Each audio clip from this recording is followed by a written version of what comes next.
Welcome to the Hard But Worth It podcast, where we explore the leader's journey. I'm Kirk. I'm Mitch. Now that I've got my business built, what do I pay attention to? What is the answer to Why that? are you laughing at that one? It's another $1 million question. Yeah, you might. So many things. I think they're going to figure out that we don't actually answer these questions. That's right. We learn how to ask them really, really well. Exactly. The rest of our lives.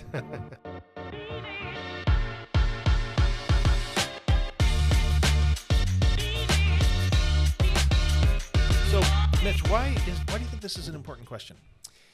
Well, I mean, if you're asking that as a personal question, Sure. because it's really difficult to figure out what we should be focusing on and paying attention to, right? Yeah. I mean, no matter what season you're in, there always seems to be so many good options of things to do. Mm-hmm. And we know that activity doesn't equal productivity. Mm-hmm. So there's always this dilemma of, why was I so busy today?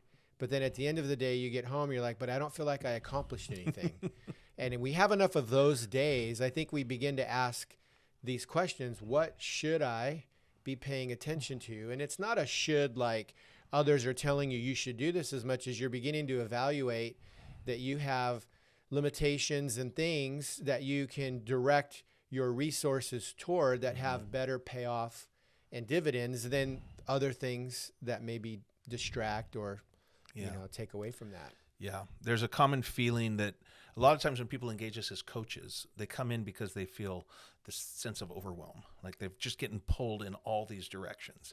And one of the common frameworks is they say, all roads lead to me, and I'm sick of it. Leave me alone, right? That sort of thing. And they live in this world where they can't quite figure out what, of all those things that are coming at them, which ones are important? How do I know what to pay attention to? And this idea of paying attention falls within the context of activatable resources. And everyone says, well, what are those? And those are the things you can activate in your life. And in any given moment, you have a discrete amount of them. Now, you can change the amounts, but there's only so much at any given moment. And there's three of them. Number one, how much money do you have access to? That's an activatable resource. You can have money that you've saved. You can have credit lines. You can have how quickly can you get your hands on cash, basically. We call them in accounting liquid assets. So that's one. We spend our money. We also spend time. It's in the language, right? Right. It's a resource that we spend, and we spend our time. And everybody has made a set of commitments that they are already activated on, and that time is already spent. It's committed. It's allocated, but you have an available amount of free time or discretionary time, and in any given moment, you only have so much of it. And so that's an activatable resource. We spend money and we spend time, but we pay attention, and it's this same sort of currency idea. Which we think we have an unlimited supply of that. Don't we? It's probably because we don't think about it very often, right? Yeah. Money and time, I feel like they're easier to see and kind of count. Well, we literally can measure them. We can measure them. We put numbers. Yeah. Whereas paying attention, it's like, well, wait a second. I'm always thinking. So there is this sense of I have maybe an unlimited supply, but we know we don't, because we even know in the scientific argument that multitasking is even a myth. To be able to focus on two things at once is impossible. So there's a level of how we pay attention. That's really important for us to begin to, analyze. I would argue in those three things, those are the three things that we spend in our life. Collectively, we call them activatable resources. And I would suggest that of those three, the paying attention is the most important, because the things you pay attention to shape the reality in which you live. If you consistently pay attention to something, you will start to see it everywhere. You will notice it everywhere. It will become the thing that activates into your life, and you will then wipe from your vision things that don't matter. Right. There's a mechanism inside of our brain that is ancient. It's part of evolutionary biology. All animals have it. We come to this spot very naturally, and it's basically, and I'm oversimplifying this, but basically it's, are you food or am I food? Right? And we are keyed in on that question. You watch animals do this all the time. Are you food or am I food? Now in our world, I think we have made that more sophisticated, and it's more like, is that relevant or is that irrelevant? Right? Yeah. And in our brains, we don't see with our eyes. We see with our pay attentioner. we see with our minds. And there's a filtering mechanism involved, and it literally erases from our vision things that don't matter, things that we've decided are irrelevant. And this is, you can show this in all sorts of fun experiments that kind of blow your mind. But as a result of that, the things you've decided to pay attention to are the things that you will front in your reality. Mm-hmm. And the things you've decided are irrelevant, they kind of just blur out in the back. Yeah. And so this thing we've decided to, what we pay attention to is really, really important. And I imagine that based on what you just said, considering the stakes of what we might be facing, how we pay attention changes. Like if we're out in survival mode and we know this is a do or die situation, we naturally pay attention to things that come clear into our focus, probably our heart rate, even, those things all help us pay attention in a direction. But I think as we get more sophisticated, maybe we're not in survival mode, we're more in settling and growth mode. It might be a little harder to even discern, what are the priorities, what are the most important things versus what might be the distractions or good things. They're just not the best things. Right. And I think that's why at this point in a leader's journey, this question, well, how do I know what to pay attention to, actually does become a very hard but valid question. Right. It is not obvious. Like the building's on fire. Okay, I know what I need to pay attention to.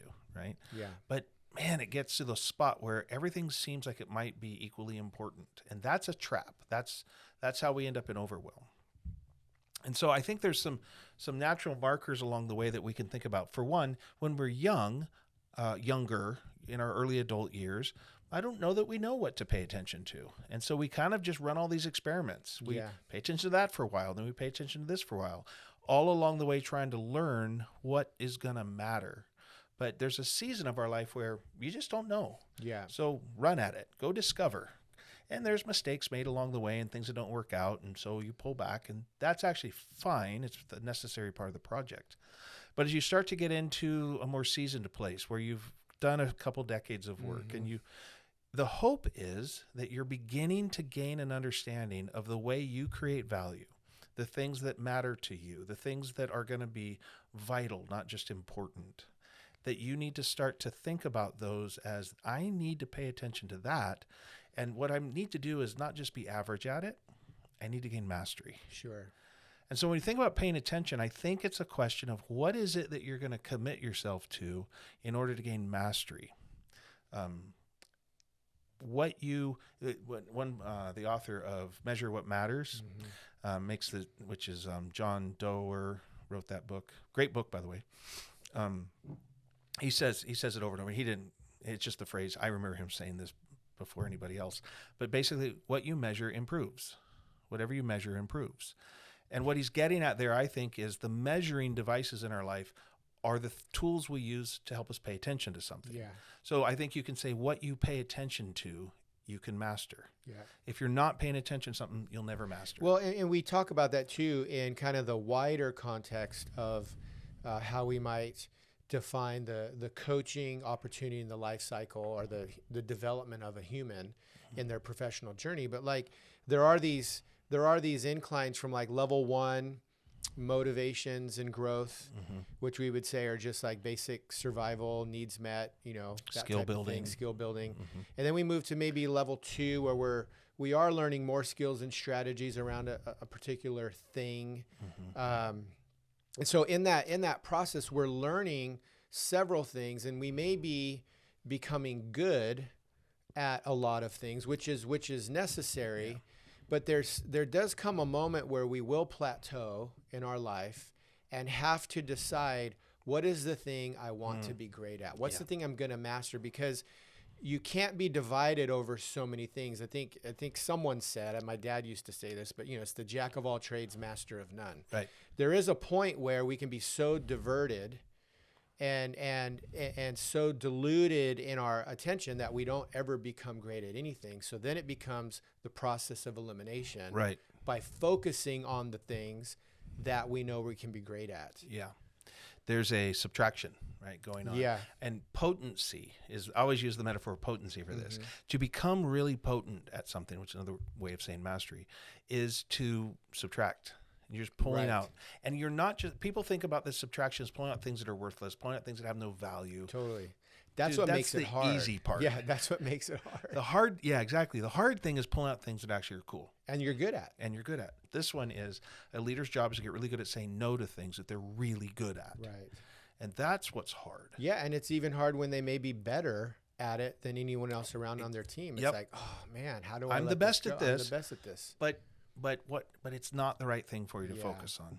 So this notion of paying, how do I know what to pay attention to? I think has an evaluative nature to it about what is it I need to master, one, but what is it that I'm capable of mastering? There are things that are on board me where my value creation mechanism aligns with this kind of thing, and that's where I need to pay attention. Yeah. And in doing so, especially at a season of life where you've done a couple decades of work, you're eliminating things that people pay you to do. And it gets harder right there, that people come to you for. All roads lead to you because you might be an expert. Yeah. Yeah. You get really good at not doing that anymore. Totally. And you say yes to everything. So Yeah. people are happy to drop their luggage off and let you carry it for them. Yeah, stress finds the path of least resistance. That's right. So let's talk about this. So if that becomes part of the way we grow and we upgrade, and it's not just a one-time thing, it's recognizing that the next level in our life, no matter where we may be in the stage of our development, usually comes with a level of focusing. It comes with this idea of what am I going to pay attention to now or next. And it may be what I paid attention to in this last season no longer gets my attention in this season, because part of what we even do here at Icon is we move people through what we call value stacking, which is a base for how we're going to set goals, because not everything can get the equal amount of time, money, and attention anyway. Right. So in this season, what becomes the thing? But it becomes a normal conversation, a normal process. But help us understand, like, what are some of the challenges and barriers to that? Because I feel the reason why I want to focus on everything is because there's something out there that if I let go of it, I might miss. There's a missed opportunity. So the fear of missing out, the fear of losing an opportunity, they all seem shiny. Again, like you said, it's easy to let go of the dark things, the things that appear to be not valuable, but all these are sparkly. And one of these, there may be gold there, and I want to hold on to all of it. But what are some reasons that we have a hard time getting Just speak there? to that, just that one in particular. I think it's absolutely true that that you are going to miss an opportunity. There is gold there, and you're not going to mine it. Right. I think you have to reframe that as from a bad thing to a good thing. You just have to go, that is a fabulous opportunity. I could make money at that. The business would grow. It's good. These people want us to do it. I'm not going to do that. I'm going to say no to that. And that allows us to actually focus in on the thing that we're actually great at, right? So that's one. You are going to miss opportunities. You are going to miss out on making money. You are going to miss gold. That's part of the gig. Right? Yeah. You cannot have it all, and you can't even have close to it all. Yeah.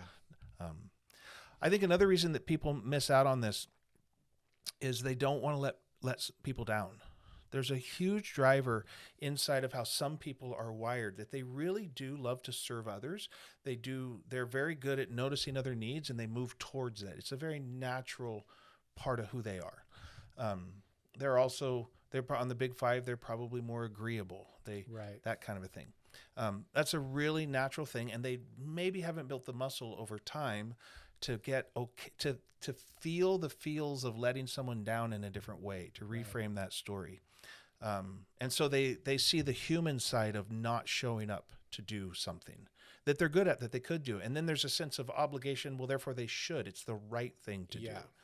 And I'm not saying it's the wrong thing to do, but I am saying that you only have so many activatable resources and you have to pick.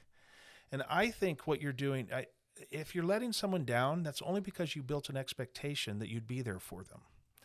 If you're able to be clear about what your activatable resources are, what you're paying attention to, there's a way in which what you're doing is you're setting that person free, because they still have a problem to solve. They still need help, but they can go find someone who will actually be able to help them.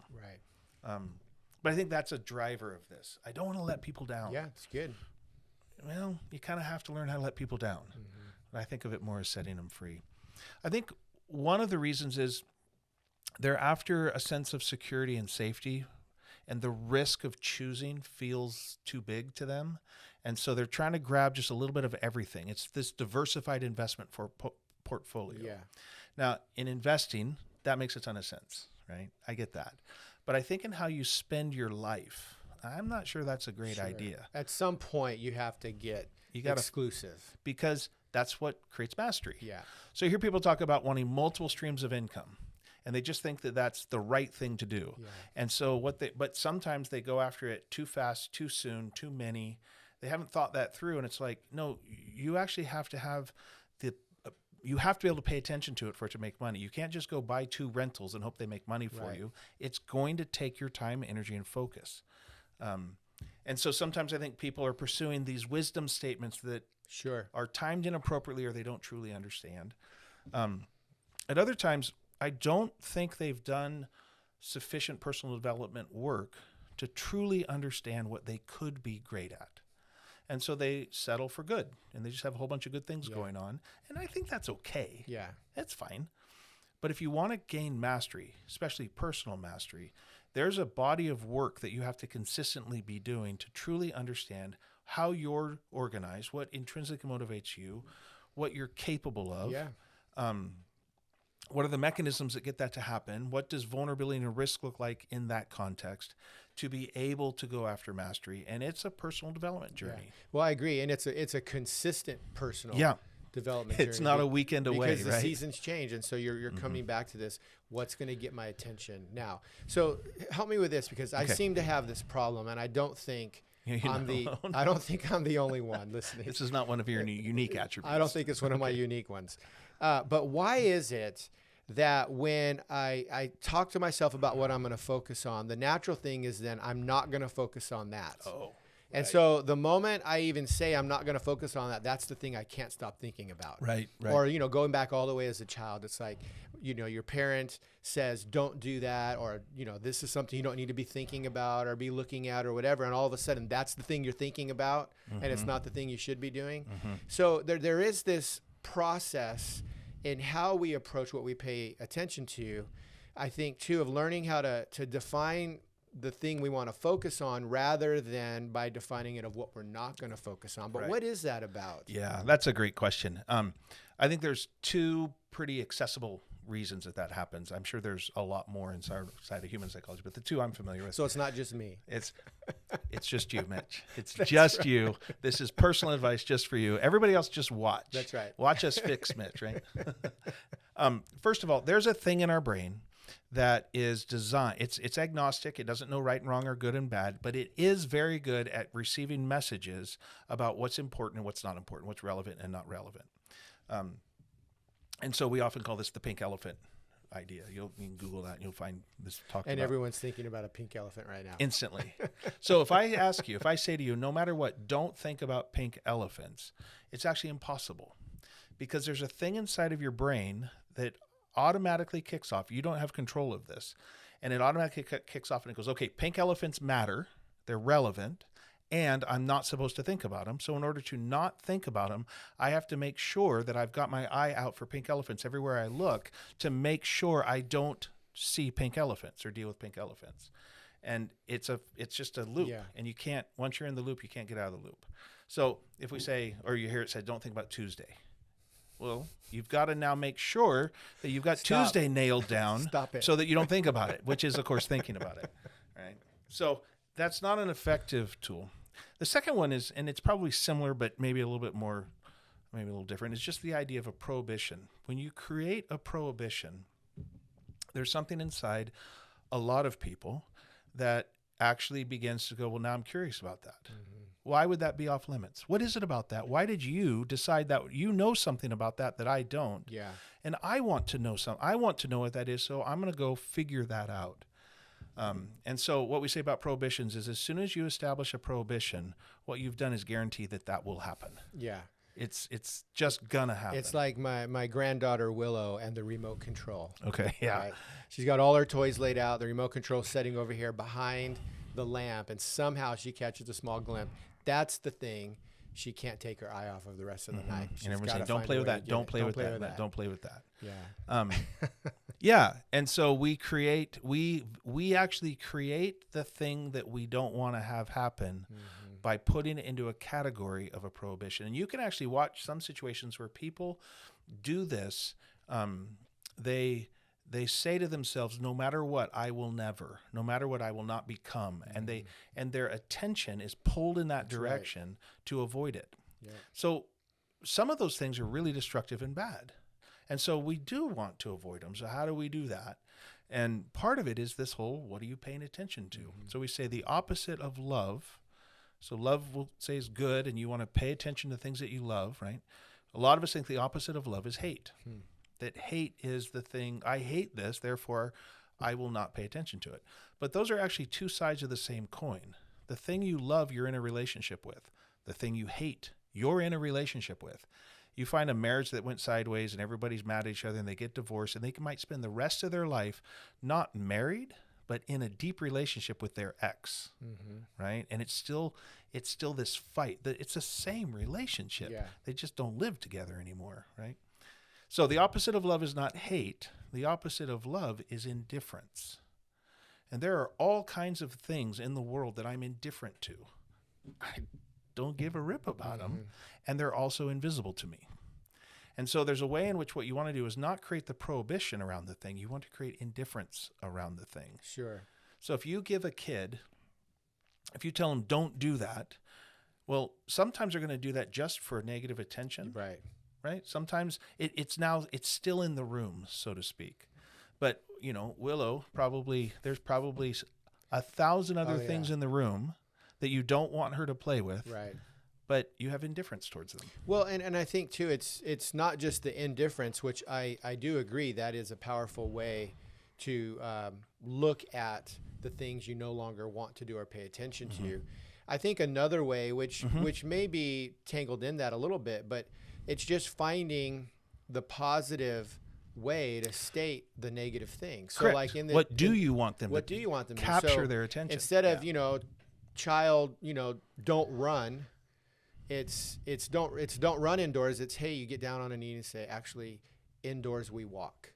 Yeah. And so you're giving the same instruction, but you're focusing on the walk. And I think sometimes with what we want, and this is why I love, the intrinsic framework that we work clients through, is because it leads people to a place of identifying the things they really want, they want to be attached to, which then makes this work of what we're going to pay attention to a little easier, because I think we're finding better language, more helpful language, rather than focusing on the no of it or the negative. It's what is the actual positive of it. Right. Totally agree. When you're able to articulate and truly own that my pay attentioner is going to focus there, it starts to become the rest of it. You're not being told no. It's like you can't You're saying see yes. it. You've just got, when you get such a powerful yes, Totally. it's a lot of this kind of stuff. I always find myself saying it's almost like magic, right? But magic is where the hard work's taken out of it. You just wave the magic wand and it's done. It's not like that at all. But as you build the muscles around really allowing your pay attentioner to pay attention to something profound that you're truly motivated by, the rest of it, it's indifferent. I don't know. Of course it's out there. Right? Yeah, but you're definitely biased toward the thing that you're saying yes to, because you've taken the time to understand this is what I want to pay attention to. Right. So then there becomes a natural bias and focus of energy takes that goes you over there, almost naturally. You. Yeah. Agreed. So I think one of the things, so in terms of how would we answer this question, let's get there, right? Because let's each give a shot at trying to answer the question. Yeah. I think maybe we're leaning in the same direction here. But I think the question, I'm getting pulled in all these directions. I'm a business leader. I'm an organizational leader. I'm an expert in so many things. People are coming to me. I have all this power and responsibility and all of that. And there's too much. I don't know what to pay attention to. How do I know?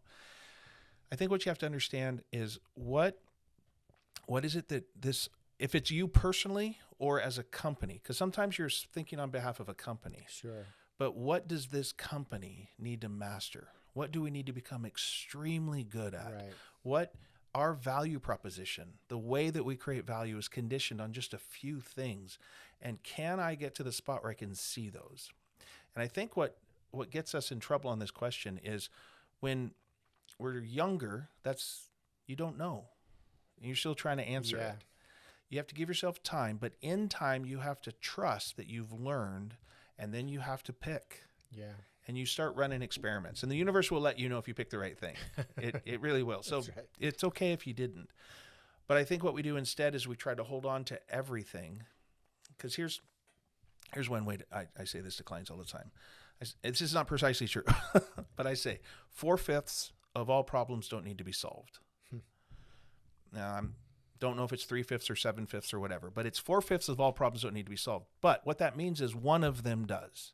4 of them don't, and 1 does. So what some people do is they're like, well, I'll just solve all 5 to make sure I got the 1. And that'll wear you out. You have not learned what you need to pay attention to. Right. Other people go, they think about that and they go, well, gosh, if 4/5 don't need to be solved, if I don't solve any of them, I got 80% correct. And isn't that a B? Like B's get degrees, right? Yeah. No, because the 1 was vital to your survival. Yeah. You can't skip it. And so I think in that sense, there's a way you have to start to trust your judgment. It's why we put you in the leadership role, that you can figure out where to pay attention and where to let it go. And it's in that idea. 4/5 of all 4/5 of all opportunities don't need to be activated. Yeah. And I found that if you do good vision work around, creating rhythms, whether in your own life or in your teams, within your organization, around where you are, the questions, right? What do you want? The goals you're setting. What are we all about? What are our unique attributes? What's our service product? How are we awesome in the world? When we get really honest and clear on those things, then I think it makes those moments where we have to choose the 1 out of 5 easier, because it's aligned. We can use that filter as to which one of these might fit most into our category, because they're usually connected in some way. You're not blindly just kind of picking one going, Right. What is the one? I think we can know intuitively if we do the work of asking ourselves, what do we want? I think the want question is important to regularly ask. I mean, not like every day or every week, but I would say certainly once or twice a year that you're sitting down and getting clear on those goals and those rocks that might be connected to it, because that helps you stay in line with what you pre-decided where you want to go. Because the reason why we kind of do this, because we know there's going to come a lot of decisions between here and there, off-ramps, that can actually take me on a whole different route away from the destination I decided I wanted to go in the first place. Yep. Yeah, I think that's right. I think in the end, what one of the attributes of a great leader is what you're describing, that they are consistently doing that work to make sure they've got strong yeses that produce, and we like to say, for every yes, there's 1,000 no's. And they get comfortable with that, those trade-offs. And they stay grounded in it. Now, I think there's also room in that for curiosity. We're not just talking about tight grip on this thing, holding those things with humility and curiosity so that we can pivot when the universe reminds us we got one wrong. Right. But at the end of the day, there comes a point in a leader's life where they have to start trusting their ability to know what to pay attention to. Right. And then you go pay attention to it. Yeah. It comes with risks. It comes with challenges. It's a vulnerable thing to do. Failure's on the line. The stakes are high. But that's what leadership is. If you don't want those things, let someone else do it.